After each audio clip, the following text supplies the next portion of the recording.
Meus amigos e minhas amigas, bem-vindos a todos e a todas ao canal do Instituto de Economia da UFRJ. Eu sou Ronaldo Bicário e esse é o Conversas sobre o Mundo Contemporâneo, uma mesa redonda que discute aquilo que acontece no mundo hoje. Nesse Conversas de número 84, nós vamos conversar com vocês sobre as eleições americanas, em particular uma dimensão dessas eleições, que é a dimensão econômica. Então, hoje o que a gente vai conversar com vocês é justamente sobre a economia das eleições americanas. Quais são as propostas? Qual é a proposta econômica do Partido Democrata, qual a proposta econômica do Partido Republicano, o que tem de diferente, o que tem de comum. Enfim, hoje a ênfase vai ser sobre a discussão econômica dessas eleições tão importantes que vão acontecer ainda esse ano. E para essa nossa conversa, para esse nosso debate, nós estamos aqui com a nossa mesa tradicional. Luiz Carlos Delorme Prado, muito bem. Tudo bem, Tradinho? Vamos Tudo discutir as bem? eleições americanas hoje. Vamos lá, vamos fazer isso. Tem muita coisa interessante aí na mesa. Valeu. Eduardo Bacham. E aí, Bacham? Discussão econômica, eleições americanas. Qual é o peso? Será que é a economia? Estúpido, como disse lá o cara do Clinton. Tem um peso grande, tem um peso muito grande, né? Mas, enquanto economistas, somos suspeitos para falar, né? Ah, é que o nosso tema, né, é importante. Grande Numa Mazati. E aí, Numa? A economia vai decidir a eleição americana? Pois é. Boa noite a todas e todos. Muitos assuntos hoje. É isso, um tema que eu acho que é o que se espera de um instituto de economista, né? Um instituto de economia, né? Que os economistas falam sobre a economia. A gente sempre fala para vocês isso, né? Tem sempre, numa eleição como essa, você tem uma dimensão geopolítica, tem uma dimensão política, tem várias dimensões culturais e o diabo, tudo costumes rolando numa eleição do tamanho dessa. Qual é a nossa contribuição? Bom, a contribuição que a gente pode fazer, né, pode dar é falar sobre aquilo que a gente manja um pouquinho, que é de economia. Então, é isso que a gente vai conversar Antes eu hoje. queria só fazer uma observação, Bicalho, Sim? que estamos gravando durante o Palmeiras e Botafogo, né? Nosso Bicalho está fazendo um sacrifício aqui, Mostrar o meu tá? desapego, né? Quem está ouvindo pelo podcast, não, quem está vendo pelo YouTube está vendo, quem está ouvindo pelo YouTube vai entender, quem está no podcast não, mas eu estou de camisa verde, mas não é uma provocação ao Bicalho. É uma homenagem ao Fluminense, né? Que ganhou ontem, se classificou contra o Grêmio, Ganhou enfim, esse ontem. tipo de coisa. Hoje é só Não, alegria. como esse programa aqui vai ao ar ao sábado, no próximo sábado, né? Quem estiver vendo, né, já sabe o resultado, já sabe tudo. Por exemplo, é para mostrar o meu desapego, entendeu? O meu compromisso com esse programa. Sabe? Eu não sou como algumas pessoas, né, Prado, que não têm compromisso com certas coisas, que desaparecem do programa, etc, etc. Mas, enfim, gente, é isso. Lembrando que vocês podem ouvir esse programa no formato de podcast no canal IE-FRJ. Então, nesse podcast, você encontra nos melhores tocadores do ramo, vocês encontram o Conversas sobre o Mundo Contemporâneo. Pradinho, vamos começar, né, contigo. Pradinho, qual é o peso que a economia tem ou não tem nessa próxima eleição americana? Começar contigo. Bom, tudo bem, Bicalho. Olha só, apesar de toda a importância de fatores não econômicos dessa eleição, já é um fato estabelecido que, tanto pelo lado democrata quanto pelo lado republicano, existe um grupo, existe um núcleo de eleitores que não se moverá, que não se move, não muda, independente da situação da economia, independente do programa econômico. No entanto, o que se está disputando é exatamente o grupo de eleitores que podem votar ou nos democratas ou nos republicanos. E também uma característica da eleição americana é que ela não é obrigatória. Se o programa econômico ou os programas não foram suficientes para mobilizar eleitores, é perfeitamente possível perder a eleição nos Estados Unidos pela inação dos eleitores, ou seja, porque eles não saem de casa para ir votar. Então, a mobilização dos eleitores é um aspecto muito importante desse processo, e a questão econômica é chave dentro dessa perspectiva. Só uma atenção, uma coisa, Luiz Carlos, é um dia normal de trabalho, tá? Não é Pois é, feriado, tá? As pessoas têm que sair, inclusive, do trabalho. Quem trabalha tem que sair mais cedo, tal, para votar. observe também que uma parte disso, você tem ainda o sistema eleitoral via correios, que é uma coisa que na última eleição o Trump e a campanha republicana criticou muito, mas ainda existe, é possível se votar à distância. Mas o sistema eleitoral americano, fala-se tanto da democracia americana, mas certamente é muito menos, representa muito menos a massa da população do que no caso brasileiro. O número de eleitores nos Estados Unidos é muito pequeno com referência à totalidade da população. Além disso, a cada eleição é necessário se inscrever para votar. Existe toda uma série de.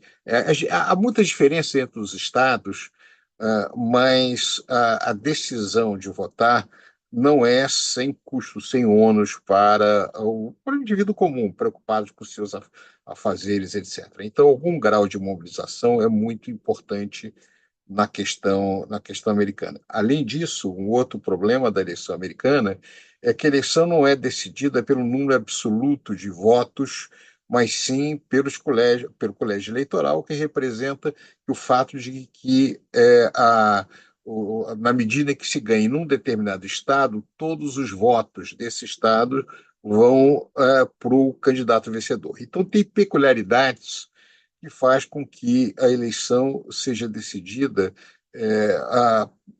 não necessariamente pelos grandes temas, mas por determinadas questões que mobilizam setores que vão fazer a diferença nesse sistema eleitoral peculiar, que é o sistema americano. Então, eu vou falar principalmente na posição original do Biden, depois vou dar uma passadinha para a posição do Trump, mas há diferenças entre o que está propondo a Kamala Harris e o Biden, embora haja muita semelhança. Eu acho que isso a gente pode discutir um pouco depois. O fato é que, desde o início, desde a campanha anterior, o Biden faz um discurso e tenta fazer algumas políticas contra o que era chamado trickle-down policy, políticas que favorecessem os ricos e que, de alguma maneira, iriam transbordar em direção aos mais pobres. Ele se propõe a ter um grau de intervenção maior na economia do que havia desde o Reagan e mesmo de presidentes democratas, né, como Clinton, como Obama, etc. Então, a ideia básica foi dentro dessa linha. Há um aumento de investimento nos Estados Unidos, não tenha dúvida. Ah, o, Várias iniciativas que seguem principalmente a questão da pandemia, que vão, de alguma maneira, caminhar dentro dessa linha, mas, de qualquer maneira, a percepção é um momento de uma certa reação da economia americana, ela não vai tão mal como se você compara com a economia europeia, mas dois fatores são muito importantes para o americano médio, que é, primeiro, a questão do comportamento dos preços. Há uma inflação bem mais alta do que a histórica americana, pelo menos desde de que a inflação foi reduzida lá no início dos anos 80, final da década de 70. Então, é uma inflação razoavelmente alta e uma taxa de juros alta que, numa economia onde as pessoas são tão endividadas, isso é um problema significativo. Então, a percepção não é necessariamente de que a situação econômica é tão favorável assim, há muita preocupação, principalmente com a questão dos custos. Nós vamos ver, inclusive, na campanha, que Kamala Harris, seus programas são muito voltados para a questão de controles aliás, bem heterodoxo do aumento de preços, né? É uma coisa bastante singular, né? Tanto que você vê a grande imprensa, Financial Times e vários outros, fazendo críticas muito duras ao, entre aspas, populismo da Kamala na área econômica. Por outro lado, a posição do Biden é muito focada ou muito influenciada por uma agenda conservadora que é espelhado num programa apresentado pela Heritage Foundation, que reúne as ideias conservadoras, onde que tem uma agenda assim bastante extensa de propostas dentro disso daí. Então, embora o Donald Trump tenha dito que ele não vai seguir esse o projeto para 2025 conservador, ou a lista de desejos, há um grande número de propostas que converge com essas propostas conservadoras. Em especial a redução do papel das agências reguladoras, a redução do Departamento de Educação, a eliminação de subsídios para carros elétricos, a menor preocupação do plano ambiental. Mas tem uma proposta do Biden que está sendo muito. Que está dando muita controvérsia, que é a imposição de tarifas elevadas para importação. A ideia seria originalmente da China, mas a maneira que ele fala seria realmente aumentar as tarifas de importação.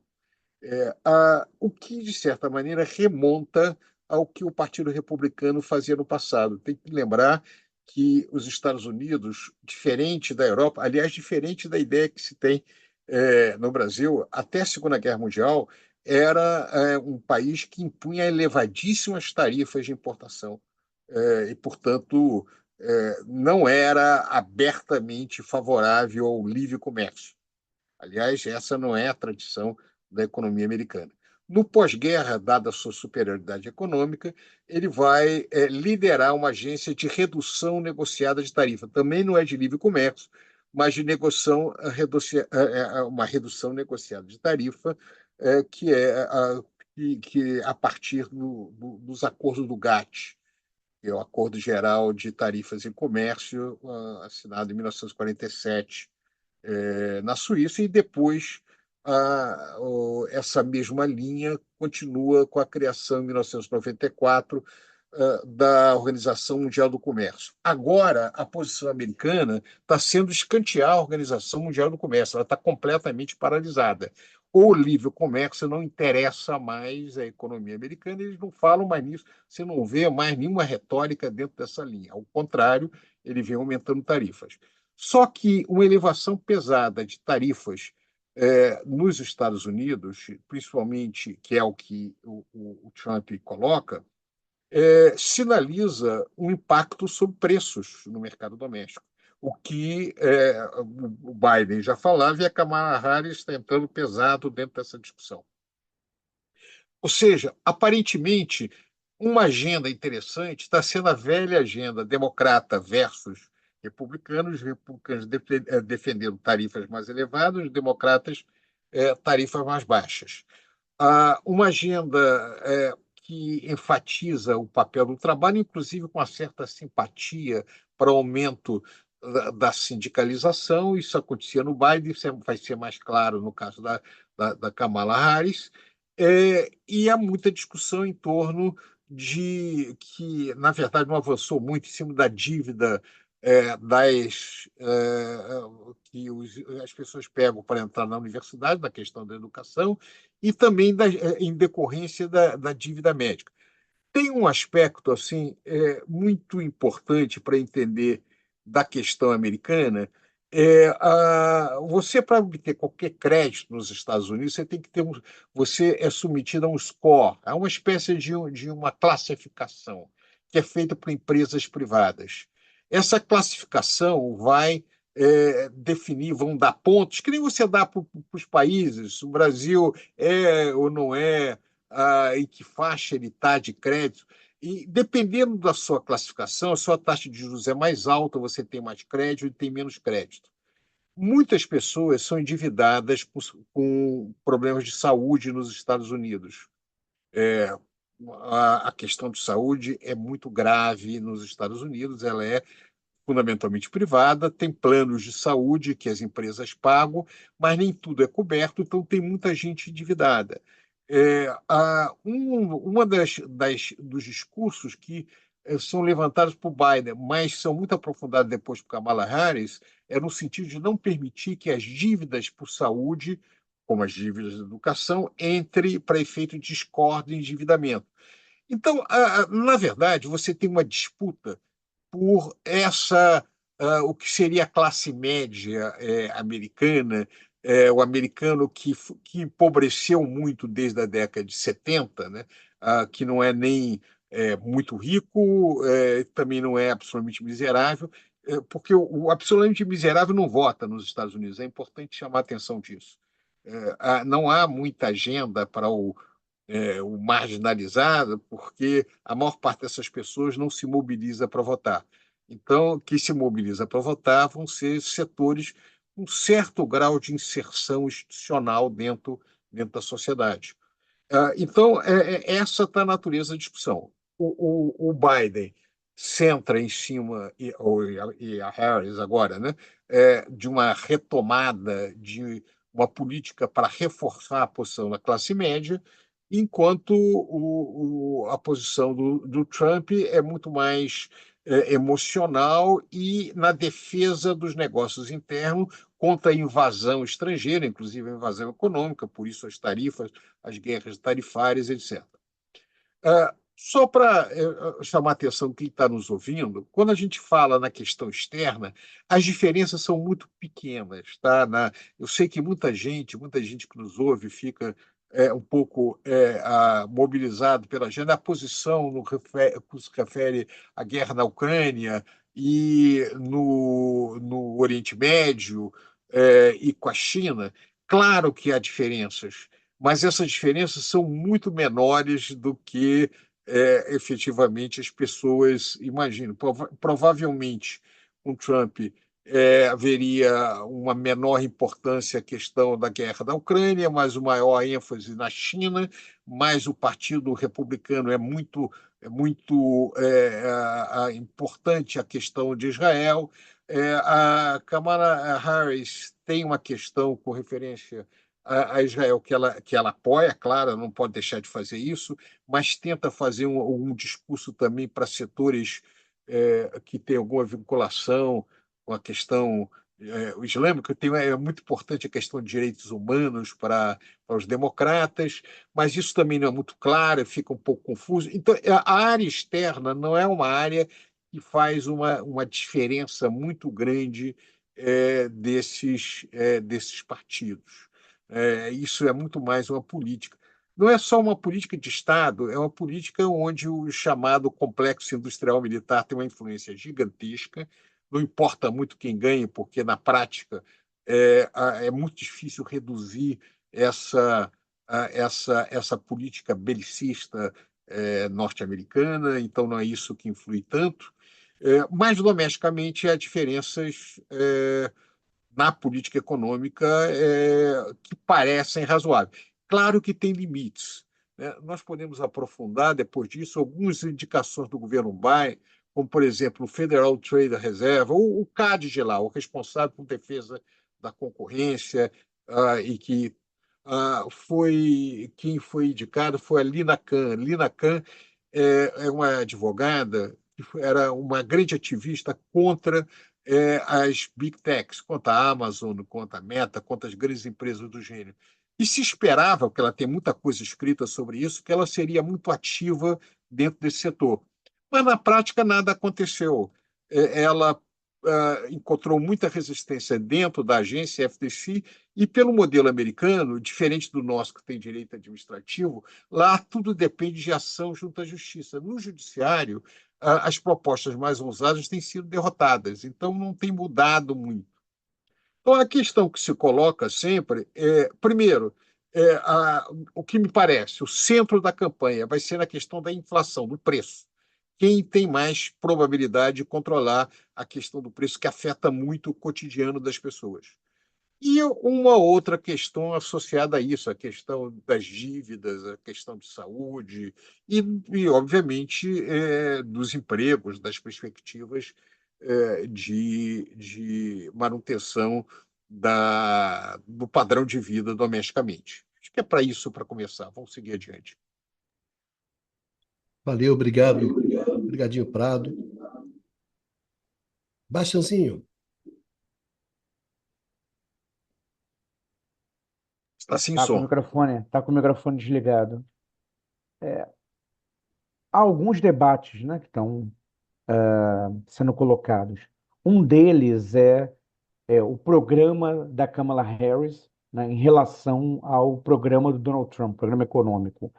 E numa discussão recente, né, na semana passada, no New York Times, um colunista chamou a atenção que há um traço comum a esses programas, que é um entendimento de que é preciso uma maior presença do Estado na economia, tá? É uma maior intervenção estatal na economia. Agora, a natureza dessa intervenção é que é distinta, tá? Então, aí é que, quer dizer, há esse ponto em comum, mas para por aí, né? Quer dizer, é, onde intervir, é, as áreas nas quais deve aumentar a inserção do Estado, há discordâncias importantes entre os dois programas, Basta tá? Quer dizer, uma frase só, e também um outro ponto, que é a manutenção e o crescimento do déficit público, o financiamento, a ausência de preocupação com o déficit público. Eu acho muito importante chamar atenção nisso pela nossa maluquice aqui no Brasil de histeria com o déficit público. Lá nem os republicanos nem os democratas estão nem um pouco preocupados por isso. Os dois programas, na prática, provavelmente aumentarão o déficit, não reduzirão. agora, é tradicional dos democratas, né, criar problemas com aquela questão do teto da dívida, ameaçam paralisar a, a ação estatal, né? Quer dizer, Os você republicanos, né? tem os republicanos, né? Mais de uma vez isso aconteceu, né? Ao menos na ameaça, né? Na última década. Agora, do ponto de vista do programa da Kamala Harris, e na realidade não há um programa ainda delineado, tá? Ela, inclusive, está um pouco vaga em relação a isso. A melhor evidência que nós temos é justamente recente, a partir de um discurso que ela fez na Carolina do Norte na semana passada, tá? E desses primeiros elementos, né, dessas primeiras evidências, do ponto de vista das primeiras evidências disponíveis, tá? É possível perceber uma preocupação grande com a questão da habitação, tá? Uma preocupação grande com a política habitacional, tá? Então, há uma sinalização, tá? De auxílios financeiros para norte-americanos, né? Tentando comprar o seu primeiro imóvel, né? Ter acesso à sua primeira residência própria, tá?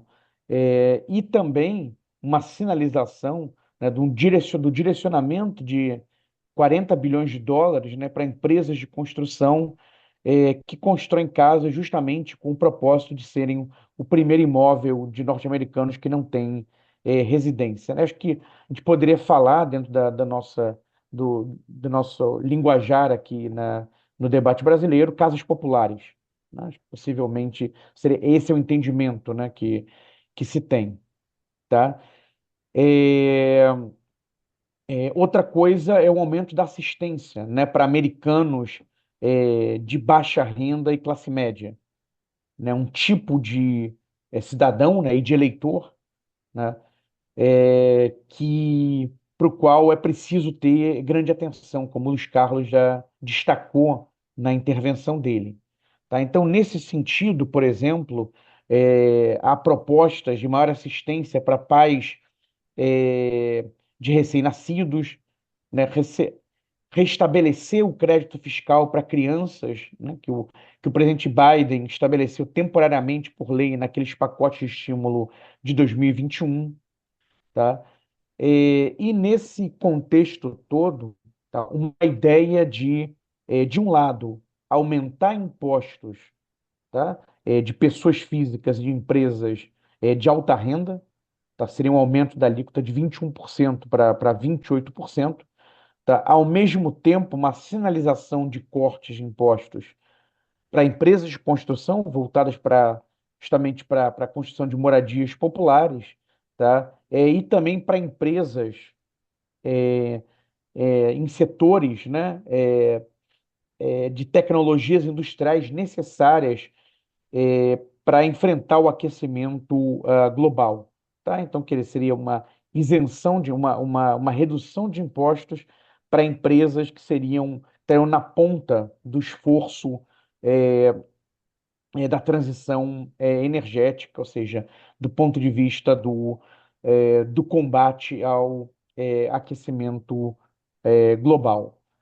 Agora, há também medidas, e aí eu vou retomar um ponto que o Luiz Carlos já salientou, né, a preocupação com o custo de vida, tá?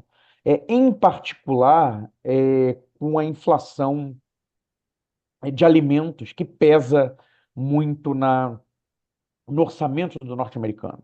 Tá? Se eu não me engano, havia um dado que desde 2021 houve um aumento acumulado, né? A inflação acumulada de alimentos foi de 25%, né?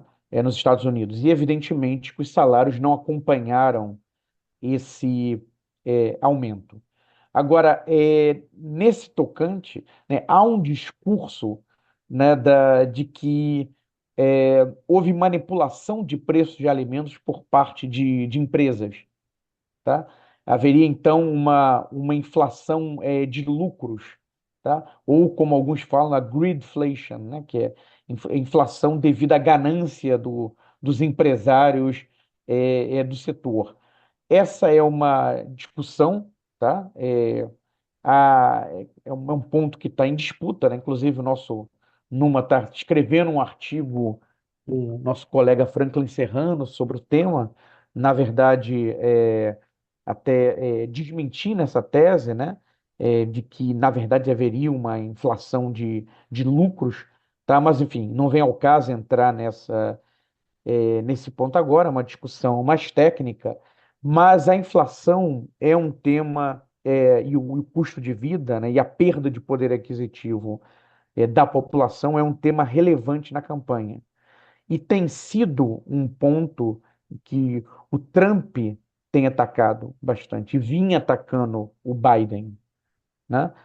Ele vinha falando em Bidenflation, né? Quer dizer, acusando a incompetência do governo Biden pela inflação ter chegado a patamares tão elevados nos Estados Unidos, para os padrões deles, né, nos últimos anos. Então, esse vinha sendo um ponto importante, né, e o Trump agora, né, está colocando a Kamala Harris como também culpada, tá? Por essa inflação mais elevada. Se ela estava no governo, ela estava ali do lado do Biden e não fez nada para resolver o problema, tá? Então, a inflação é, é um tema que é importante nessa eleição e deve ainda mobilizar muito do debate doravante.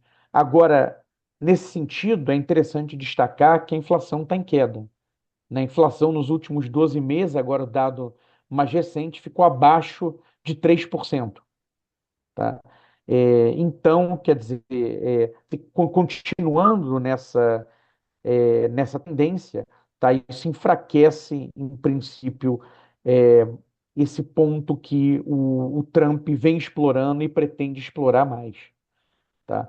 Agora, para fechar, uma outra grande discussão em curso é o quanto que a Kamala Harris deve abraçar, né, o legado do Biden, tá? Quanto que ela deve se apresentar como uma continuidade das políticas do Biden, quanto que ela deve romper, né, com o legado do Biden, na verdade, tentar se distanciar dos resultados econômicos e da agenda econômica do Biden.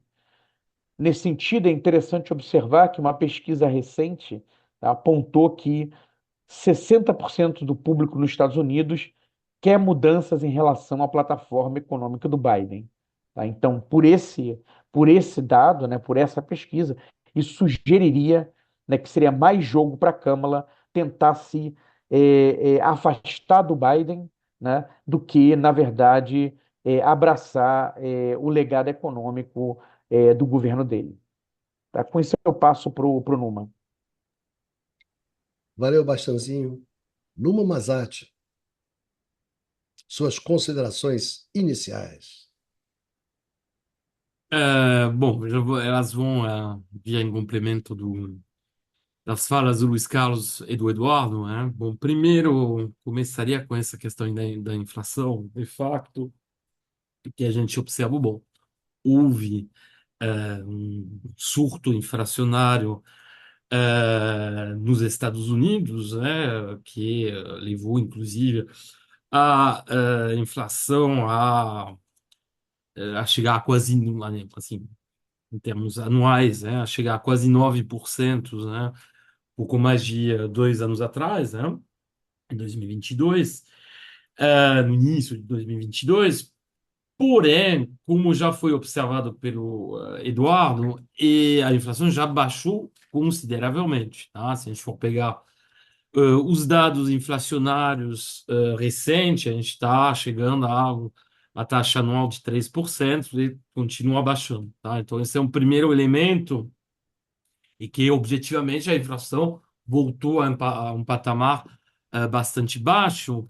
Aí eu queria só comentar uma observação que fez corretamente o Eduardo, é que teria assim, a mídia americana, né, a grande mídia americana, e aliás é algo que a gente encontra também na Europa, né, lamentaria que depois de aumentos dos preços que assim, ficaram voltadia 20% em acumulado ao longo do período que cobre a pandemia, ou seja, desde o início de 2020 até hoje, e que assim, os preços, o grande argumento que a gente vê na imprensa, tanto europeia quanto americana, particularmente conservadora, é que os preços não voltaram ao nível que tinham antes da pandemia.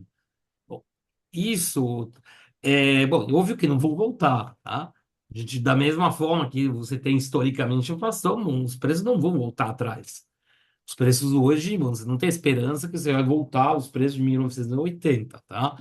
E, portanto, da mesma forma que aumentaram os preços de 20%, não esqueçamos que aumentaram os salários de 23% nesse período, em termos nominal. Ou seja, o aumento dos salários foi acima do aumento dos preços, portanto, houve um aumento dos salários em termos reais.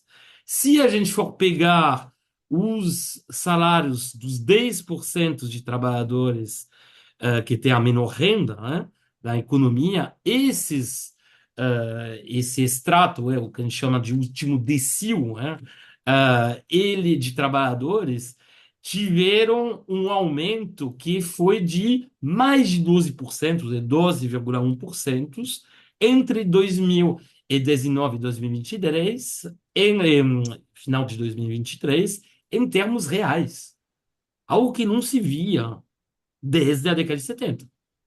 Em 40 anos, você tinha tido períodos ou de queda ou de estagnação. Bom, de forma geral, num período como um todo, houve uma queda, tá? Uma queda significativa dos salários reais. Pela primeira vez, houve uma inversão da tendência. Então, apesar sei, eu sei que sempre tem que diferenciar a percepção que tem a população, bom, mas objetivamente essa percepção está completamente errada, tá? Sem falar do fato que existiu uma série de medidas tributárias, por exemplo, o crédito fiscal para as famílias com filhos, né, que foi tributário, acho que de $2.000, né? Inclusive a Câmara Harris quer aumentá-lo para $6.000, né? Para criança de, acho que menos 10 anos, né? Então, houve ainda por cima, além desse aumento dos salários reais, uns esquemas compensatórios. Não esqueçamos também do volume considerável de transferências que houve durante o período da pandemia. Então, se a gente soma isso como um todo, na prática, a situação material e em termos de padrão de consumo dos americanos melhorou consideravelmente nesse período. Tá? Não esqueçamos, por exemplo, que a extrema pobreza nos Estados Unidos, durante o mandato do Biden, caiu pela metade. Isso nunca tinha se visto. Então, em termos econômicos, talvez seja um pouco provocativo ao dizer isso, mas não há presidência do ponto de vista econômico que possa ser comparada em termos de sucesso, em termos de redistribuição de renda, em termos de melhoria da vida dos trabalhadores, particularmente os menos remunerados, desde a década de 70. Tá? Da mesma forma, não havia, desde a Segunda Guerra Mundial, um período tão longo com taxa de desemprego abaixo de 4%, como está sendo nos Estados Unidos. Então, de um ponto de vista objetivo, o balanço do Biden, dentro, obviamente, de um horizonte, que é o horizonte de um governo de centro-esquerda, é excelente. Ainda mais com o Congresso dividido, ele conseguiu passar em 2022, né, dois enormes pacotes que somam 3,3 trilhões de dólares de gasto público. Tá? Em áreas, por exemplo, com a área de infraestrutura que não recebia investimento federal há mais de 40 anos. Da mesma forma, você vê a retomada da política industrial, com o CHIPS Act, ou seja, os Estados Unidos, até por razões geopolíticas, voltaram a, enfim, então eles investiram, continuam investindo e vão continuar investindo na reinternalização da cadeia inteira da eletrônica. Tá? Ao mesmo tempo, você teve um investimento no sistema de saúde como tampouco se via, porque, bom, falou-se muito do Obamacare, mas na prática o efeito foi muito limitado, porque nunca chegou realmente a ser aplicado, foi muito amputado. O Biden conseguiu, por exemplo, diminuir consideravelmente o preço de remédios absolutamente necessários. A insulina, por exemplo, hoje em dia, tratamento para insulina, eh, custa no máximo a um americano $35 por mês, sendo que esse valor era multiplicado por 20 3 ou 4 anos atrás. Então a gente tem visto dentro, possível como se diz, na política americana e particularmente com o perfil do Congresso que enfrenta o Biden, algo que nunca tinha sido visto, como falei para vocês, desde a década de 70. Tá? Da mesma forma, portanto, isso se explica muito facilmente, né? Temos que voltar à escolha de Biden. Biden foi escolhido por quê? Porque você tinha uma tensão enorme entre dois polos dentro do Partido Democrata. Um polo da esquerda, que tinha se consolidado como nunca, né, historicamente, desde, sei lá, a New Society na década de 60, e um polo, bom, clássico, meio centro-direita, encarnado pela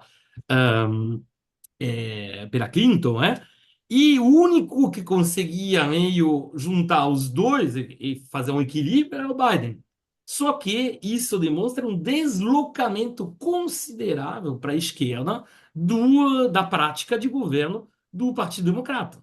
Comparado, por exemplo, com a presidência do Obama, isso está nos luzes, assim, em termos de resultados, em termos de prática, em termos de...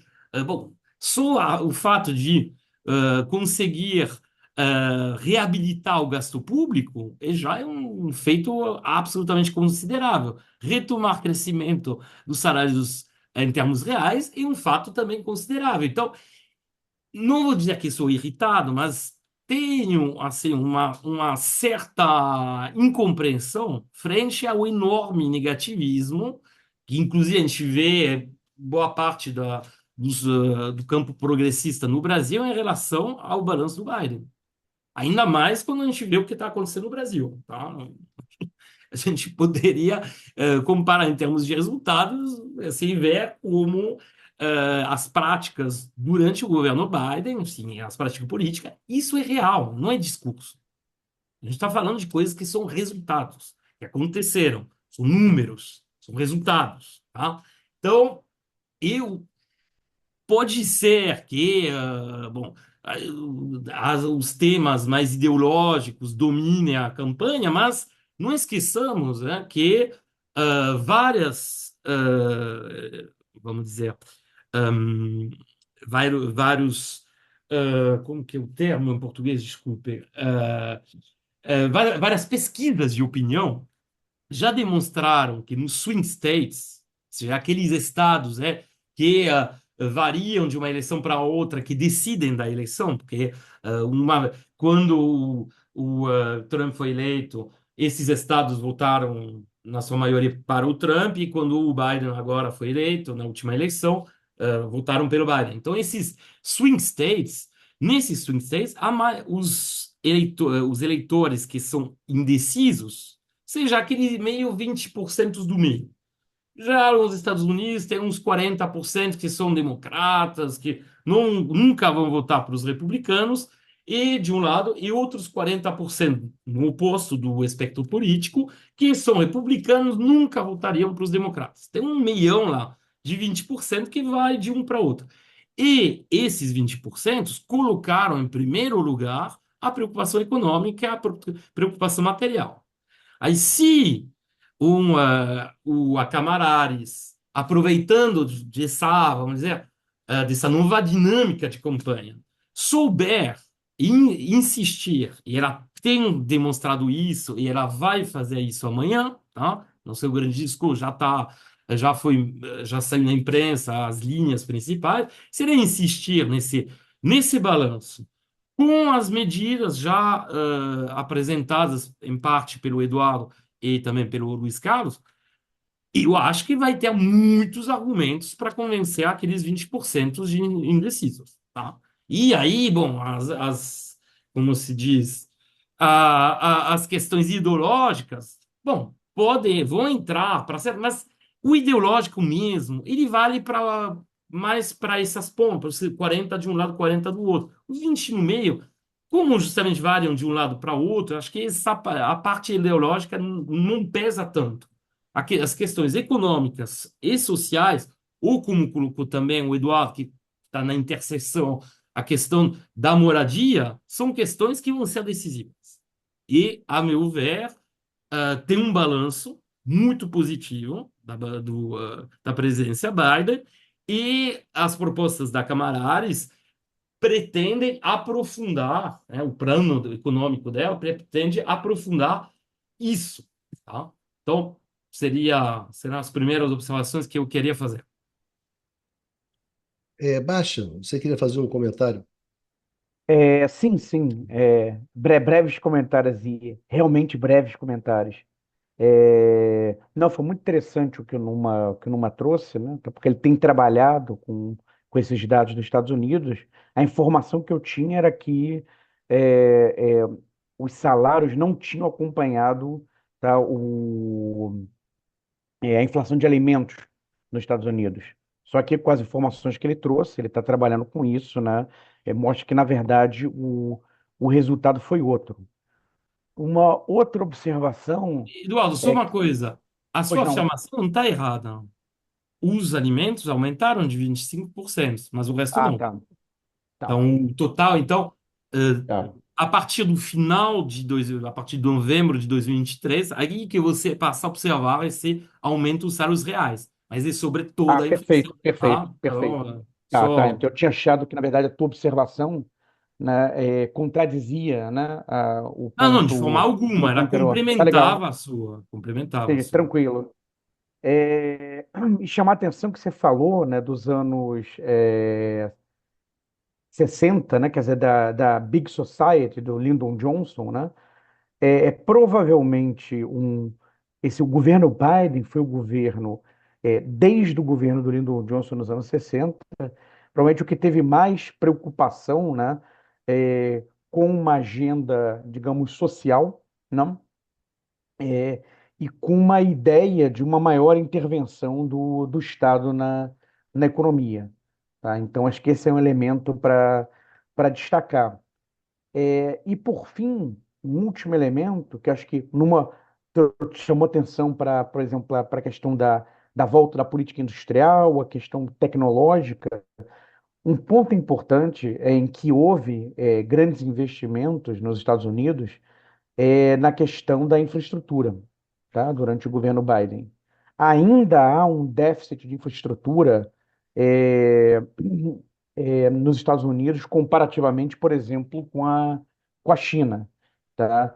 Mas as medidas foram na direção da redução desse déficit, tá? E na redução, na direção correta.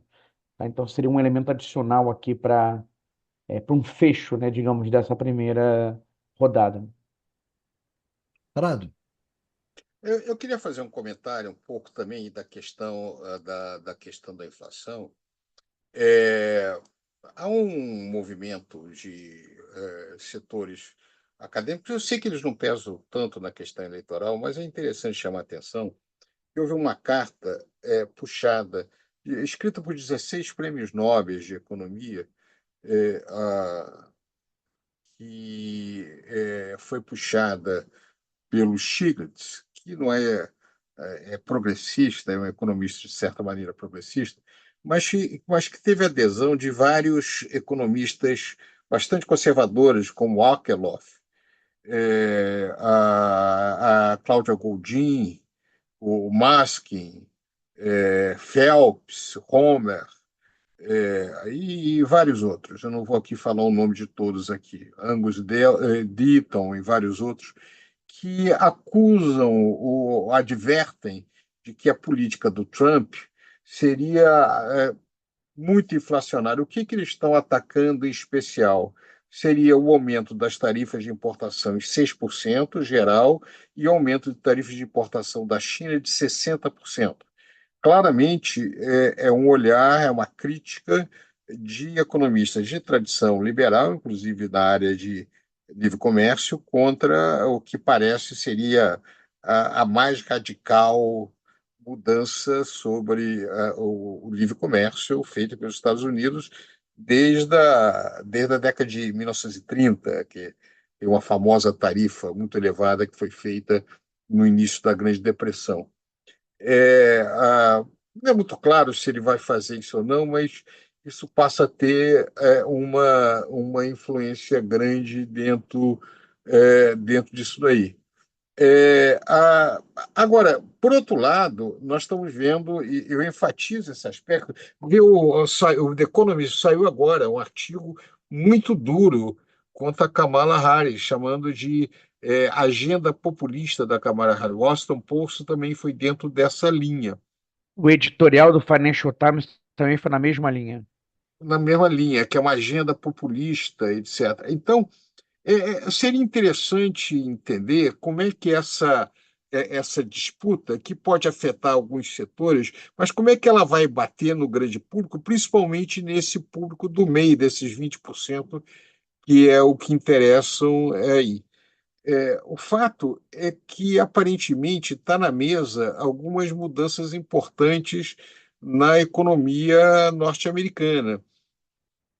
Os Estados Unidos, que está sob uma pressão internacional grande, ele está realmente tendo que fazer alterações. Agora, é importante chamar atenção para o nosso público. Apesar de toda a crise da hegemonia americana, a economia americana, como o Numa falou, vai muito bem, obrigado. Nós temos falado isso aqui em vários programas. Quem tá numa situação difícil é a economia europeia, em especial a Alemanha.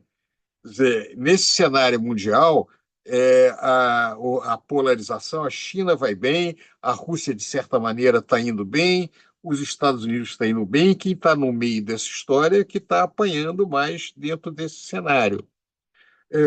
Nesse sentido, o que está, de certa maneira, o que a gente tem é uma campanha muito polarizada, onde a economia, o debate econômico, como o Numa mostrou, aparentemente não beneficia o Trump.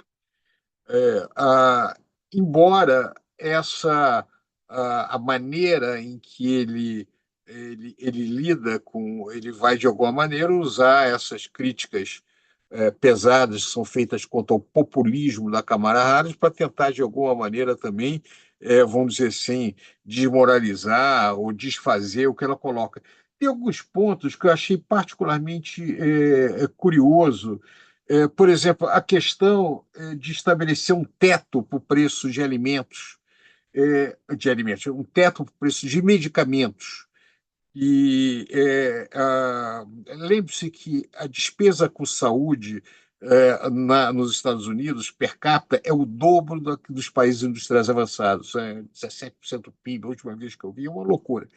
E as empresas a Big Pharma ganha muito dinheiro nos Estados Unidos e contribui muito para a campanha dos dois partidos. É um player importante dentro desse jogo, é um jogo pesado. Então, obviamente, uma oposição grande com referência a isso daí. E a questão de alguma maneira, perdoar dívida de quase 2 milhões de pessoas que devem para hospitais, também teria um impacto muito grande. Parece que isso, assim, os hospitais também não ficariam tão ruins. Parece que a estratégia seria comprar as dívidas e perdoar. Haveria um aumento do gasto do governo no que se refere a isso daí. Então, você tem realmente a disputa está por esse público. Por isso que esses jornais tradicionais dizem que é uma disputa pelo populismo, de quem atende mais às demandas desse trabalhador aí do meio, de certa forma, né? Seu argumento, seu emprego vai ser garantido porque vai reduzir a importação e não vamos aumentar a produção doméstica, né? Buy American, qualquer coisa do gênero, ou então que, na verdade, o problema não é esse, nós vamos aumentar o investimento, aumentar a política industrial e vamos fazer todas as coisas por outro lado. Agora, eu chamo a atenção que, nos dois casos, nós estamos vendo Estados Unidos que cada vez mais se afasta do resto do mundo. Ou seja, a economia americana era muito voltada para o seu umbigo antes da Segunda Guerra Mundial. No pós-guerra, ele sai com uma forte. As empresas americanas crescendo muito no exterior, se expandindo, tem todo um processo de globalização e a criação de instituições internacionais lideradas pelos Estados Unidos. Tudo indica agora, e eu acho que isso, o OMC é um grande exemplo, que a política americana é cada vez mais isolacionista, ou seja, eu não vou me submeter às regras das instituições internacionais, mesmo aquelas que eu criei. Eu esvazio essas instituições e tomo decisões ou sozinha, eu faço sanções diretamente pela legislação americana. Cada vez mais os Estados Unidos estão usando as suas leis domésticas para julgar pessoas mesmo não americanas no exterior, a condená-las ou criar sanções e a defender argumentos como uma ordem internacional baseada em regras não do direito internacional, que é alguma coisa que é construída ao longo dos séculos, mas sempre centrado em cima dos Estados Unidos. Isso vale para os dois partidos de maneira diferente. A agenda, clara, democrata tem uma preocupação maior com os direitos humanos, tal como os Estados Unidos vê, né? Na questão de direitos humanos, o olhar deles para direitos humanos. E a questão do Trump é uma questão mais nacionalista, do interesse nacional, anti-imigrante, de alguma coisa do gênero. Então, então, tudo isso forma. Nós temos pontos em comuns. Tá? Ninguém fala em reduzir de maneira expressiva o déficit, embora esses economistas que fizeram a tal carta sobre os riscos de Trump eles avaliam que a política de Trump provavelmente aumentaria mais o déficit público americano.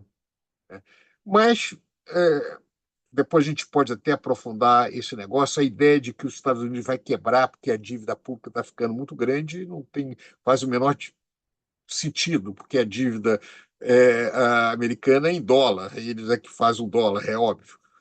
Isso não é um problema dentro disso aí. Mas, de qualquer maneira, provavelmente com Trump ela cresceria mais rápido.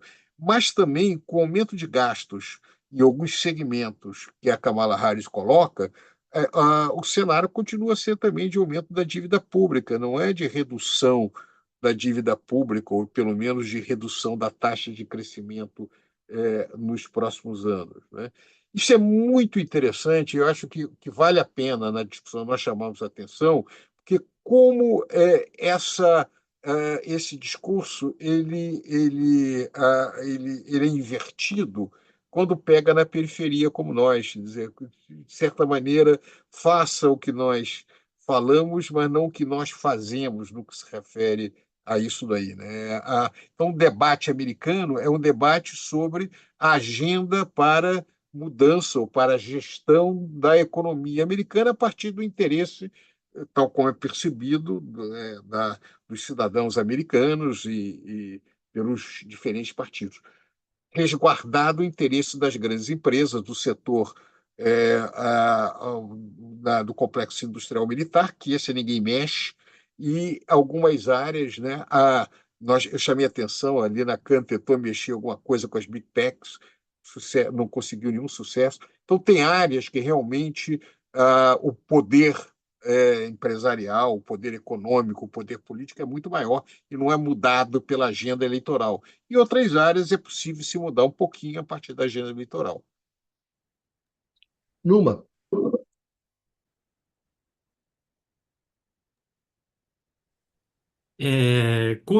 Bom, essas questões ligadas à inserção comercial dos Estados Unidos, que foram colocadas, aprofundadas pelo Luiz Carlos, realmente estão no centro do debate eleitoral americano, mas principalmente em relação à questão do emprego industrial, tá? Então, ambos os lados, tanto os republicanos com o Trump, quanto os democratas, antes com Biden, agora com a Kamala Harris, pretendem reindustrializar os Estados Unidos, ou seja, relocalizar produção industrial nos Estados Unidos, tá? As formas de chegar a esse resultado, elas podem variar. Em ambos os lados, a gente tem defensores de uma visão mais protecionista. Acho que isso. Só que, na verdade, essa visão protecionista é muito mais forte do lado do Trump.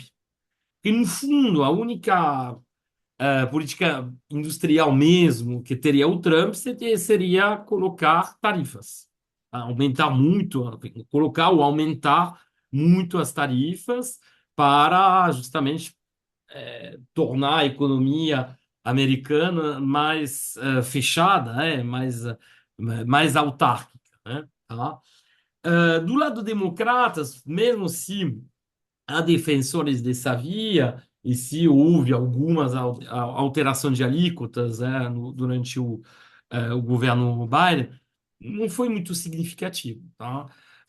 A ideia da política industrial, assim, no campo democrata, é principalmente baseada em investimento, enfim, estímulos aos investimentos, em os grandes planos dos quais já falamos, para repassar, portanto, diretamente recursos para alimentar essa política industrial, tanto em termos de introdução de progresso técnico, de modernização do aparelho produtivo, quanto de reconstituição de cadeias parcial ou totalmente. Bom, outro elemento importante que tem que ser sublinhado quando a gente fala dessa questão da indústria é a questão que vincula, na verdade, um elemento já citado, hoje, é a questão da sindicalização.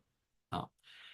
E, de novo, há muito tempo que não se via, como foi o caso do Biden durante o conflito, entre sindicatos e sua direção no setor automobilístico, um presidente do lado dos sindicalistas e apoiando, assim, de forma explícita, os sindicalistas e o aumento da sindicalização nos Estados Unidos. Então, a gente vê que o Partido Democrata, bom, obviamente, alguns, não gostam tanto disso, a mais da direita não é tão, não aprecia tanto essa agenda, mas a proposta, assim, as realizações do Biden e agora as propostas da Kamala Harris vão na linha de uma consolidação dos sindicatos, o que representa, de novo, uma inversão de tendência em relação ao que a gente via há décadas. Tá? Pela primeira vez, desde 2023, a taxa de sindicalização dos Estados Unidos aumenta um pouco na indústria. Ainda é muito baixa, né? Tá um pouco mais de 7%, né? Então, comparado aos níveis históricos de 30% que eram atingidos na década de 60, é pouco. Porém, isso marca, de novo, uma mudança de tendência. Então, nesse sentido, há o entendimento no Partido Democrata, enfim, pegando como um todo, que é bom e fundamental recriar emprego industrial, mas tem que ser bom emprego industrial, ou seja, que tem que ser emprego industrial bem remunerado. Tá? E isso tem um efeito, obviamente, de radiação, para o resto da economia. Porque se você consegue aumentar os salários nos setores mais sindicalizados, isso representa um incentivo para uma maior sindicalização no resto da economia. E a gente viu também que em empresas tradicionalmente completamente aversas à presença de sindicato, como a Amazon, como o Walmart, a gente viu a criação de centrais sindicais, enfim, de representações sindicais crescentes. O mesmo setor de serviço vai beneficiando dessa onda de aumento da sindicalização, com a perspectiva, de novo, de aumentos salariais vinculados ao conflito distributivo, ou seja, a atuação dos sindicatos. Tá? Então, isso é uma diferença fundamental com o Trump. O Trump é um bom republicano clássico, ou seja, odeia sindicatos. Tá? Então, de novo, a gente vê uma enorme diferença entre a visão republicana do que seria uma reindustrialização e de um lado e a visão democrata do outro lado. Tá? Em termos de eficácia de fato, o que a gente tem observado mais, assim, durante o período Biden, mais do que uma, eu poderia dizer, é mais do que um caminho assim protecionista e mais uma reorientação de certos fluxos comerciais. O ano passado, acho que a gente já mencionamos isso, inclusive em programas anteriores, o México superou a China como provedor dos Estados Unidos. E o próprio Canadá está encostando também na China como provedor dos Estados Unidos. Então, o que a gente vê, mais do que um isolacionismo de facto, é uma reorganização das cadeias produtivas, o que, aliás, a própria China está fazendo também, usando as rotas da seda, usando assim, uma série de mecanismos regionais, tanto de financiamento de infraestrutura, quanto também de expansão das redes de abastecimento em bens intermediários, em peças, componentes, das grandes empresas chinesas. E isso. Tá? Então, pode ser que, de fato, a gente tenha um fluxo, particularmente entre China e Estados Unidos, os comerciais que fiquem em termos proporcionais, menores do que já foram. Isso certamente já está acontecendo e deve acontecer mais, por conta, inclusive, das tensões geopolíticas. Duvido que acabe, né? Mas isso, bom, não sou, também não vou fazer previsões. Porém, o que a gente vê é mais uma reorientação, uma reorganização dessas cadeias a um nível mais entre países aliados. E óbvio que os acontecimentos e os geopolíticos mais recentes, né, e o isolamento no qual foi colocada a economia iraniana, falamos disso também de novo em programas anteriores, né?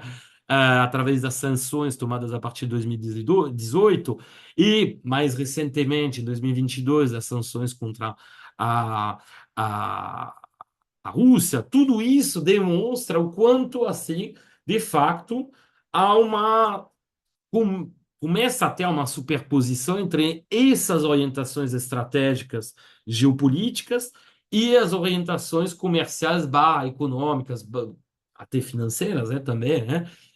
Mas isso não significa que os Estados Unidos deixem se fechem completamente, tá? No caso dos democratas, tá? No caso do Trump, veremos, tá? Mas realmente, com certeza, a opção trumpista é muito mais isolacionista do que a opção Kamala Harris, comparando, obviamente, o que aconteceu nos últimos 4 anos com os projetos do Trump, tá? Bom, depois sobre a questão tributária, eu acho que voltaremos a esse ponto. Vou deixar a palavra para os camaradas. Pradinho, você gostaria de acrescentar alguma coisa? Está sem som. Então, a relação econômica Brasil-Estados Unidos, que eu acho que é importante chamar a atenção, o governo democrata, para nós no Brasil, tem uma série de vantagens, porque há uma preocupação se os democratas ganharem as eleições, de evitar avanço de setores de extrema direita que são, nos Estados Unidos, próximo do grupo ligado ao Trump. É claro que o Brasil é um espaço de disputa entre a influência, entre o crescimento da China e os Estados Unidos. Eu, pouco antes, para vir para essa apresentação, eu dei uma olhada em vários eventos bilaterais de Brasil e Estados Unidos. É impressionante como nos eventos os representantes americanos sempre chamam a atenção que, embora reconheçam a importância da China como mercado para a exportação das commodities brasileiras e vice-versa, a importância para a China da exportação de commodities do Brasil, a relação com os Estados Unidos é a mais importante, porque o Brasil exporta produtos manufaturados, importa produtos que são também importantes para a cadeia produtiva industrial brasileira, e também sempre se fala do estoque de investimentos norte-americanos no Brasil. Essa discussão sobre investimento, eu entendo que vai ser, inclusive, um assunto bilateral muito importante no futuro, porque claramente o que nós estamos vendo é o crescimento dos investimentos da China e uma certa estagnação dos investimentos diretos americanos, a saída de algumas empresas grandes, o caso da Ford, que saiu, que estava há 100 anos no Brasil, saiu quase que simbólico na entrada de empresas chinesas para fornecer automóveis no mercado brasileiro, etc. Então, numa perspectiva brasileira, não é trivial, não é irrelevante quem ganhe nos Estados Unidos, né? Tem implicações para nós. Claro que nenhum dos dois governos será benevolente no que se refere às relações bilaterais do Brasil. Não é característica dos Estados Unidos, mas, apesar disso, as diferenças dos canais entre os dois governos é sensível. Claramente, um governo democrata terá menos interesse de desestabilizar-nos, estabilizar a América do Sul, do que, eventualmente, uma política mais agressiva e mais alinhada à direita internacional, como no caso do governo Trump. Ou seja, independente das visões de mundo, das políticas internacionais americanas, numa perspectiva brasileira, eu acho que a percepção do que é melhor não tem muita dúvida, né? Pelo menos se você está no campo progressista, de que realmente faz muita diferença se for um governo da Kamala Harris ou for um governo do Trump para o Brasil. É mais essas observações, porque é impossível falar em eleição americana com a importância das relações bilaterais e a importância dos Estados Unidos para a América do Sul, nós ignorarmos, né, o impacto do que está acontecendo lá sobre nós. É isso aí. Queria só fazer uma última observação, sobre um elemento no qual não falamos, que é a questão da política monetária, tá? Justamente com a queda da inflação que foi observada desde o pico de 2 anos atrás, a gente está ficando agora numa um patamar de inflação anual abaixo de 3%. As taxas de juros do Fed, da Reserva Federal Americana, Banco Central Americano, ainda estão em 5,5%, ou seja, tem uma taxa real de juros lá de quase, que está chegando agora a quase 3%, né? E há fortes sinalizações, não vamos fazer previsões, que haverá corte nas taxas de juros americanas a partir de setembro, tá? E isso, obviamente, pensando numa articulação entre as políticas macroeconômicas, assim, a política tributária, fiscal em particular, e a política monetária, seria, obviamente, uma ótima notícia para camaradas, tá? Porque a gente tem observado essa queda dos juros, em particular, teria muito impacto no setor imobiliário, tá? E poderia, portanto, e já foi colocado pelo Eduardo, o foco, o objetivo da Camarares de construir, acho que mais de 3 milhões de moradias populares, É né? um subsídio pesado para a primeira residência. Isso é muito importante. Exatamente, de É, mecanismos. para estimular o crescimento. Isso, exatamente. é, A transferência de 40 bi para as autoridades locais para justamente gerenciar a criação, a construção de moradias sociais, etc. Se, ao mesmo tempo, você tem esse corte de juros, isso vai ajudar ainda mais nessa retomada do setor imobiliário, que, na verdade, se a gente for olhar desde 2008, desde a crise subprime, nunca retomou o dinamismo que tinha tido nas décadas anteriores, tá? Inclusive, o déficit habitacional nos Estados Unidos tem crescido nesse período, por conta do aumento demográfico, obviamente. E verdade também que o impacto da pandemia não pode ser descartado, porque a pandemia também representou uma mudança no mercado de trabalho, com a generalização, pelo menos a ampliação, generalização é um termo, talvez seja um pouco exagerado, mas a ampliação considerável do home working, né, do trabalho em casa, que obviamente recua um pouco depois do fim das medidas de isolamento, mas que se estabeleceu de qualquer forma num outro patamar, e justamente, bom, as pessoas procuraram casas maiores, etc. Isso contribui ainda mais à atenção nesse mercado imobiliário. Então, essa queda dos juros poderia ter um impacto grande, em particular, não só nisso, também acredito ao consumo, mas muito na questão do crédito imobiliário e, portanto, para o setor imobiliário, e sabemos o quanto esse setor é criador de empregos. Então, um pequeno aumento da taxa de desemprego que foi observado desde o início do ano, né?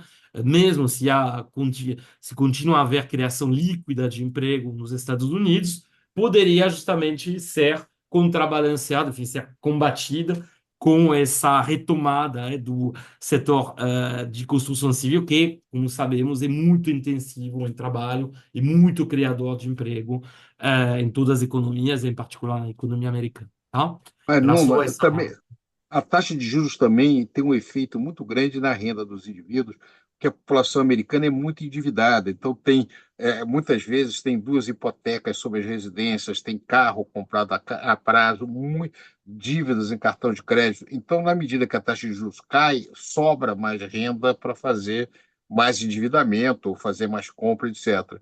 Então, tem um efeito, é verdade, é muito forte na construção civil, mas tem um efeito geral muito amplo para a sociedade americana, né? E en passant, dependendo do Banco Central que a gente tem no Brasil, abre espaço para reduzir a taxa de juros aqui também, né? Mesmo um discurso ortodoxo, conservador, etc. Baixazinho, tem algum comentário? Não, só um comentário em relação à última frase do Luiz Carlos, que no final das contas, o elemento mais importante aqui para a condução da política monetária, né, é o que está acontecendo na política monetária Americana. norte-americana, né? Quer dizer, quando tem um ciclo de baixa da taxa de juros nos Estados Unidos, a tendência é que aqui também reduzam, né? Então, e a gente acaba surfando essa onda também. Então, isso acaba beneficiando a economia brasileira. Tá bom, senhores, eu acho que podemos encerrar por aqui, né? A nossa conversa sobre, afinal, sobre qual é a dimensão econômica, qual é a importância da discussão econômica nas eleições americanas. Acho que a gente procurou aqui dar um quadro para vocês, contemplando as propostas dos democratas, a proposta dos republicanos, as diferenças, aquilo que tem de comum. Então, a gente espera que tenha dado, né, que nós hoje tenhamos dado uma contribuição para que os nossos amigos e as nossas amigas pudessem entender um pouco essa dimensão relevante da eleição americana, que é a dimensão econômica.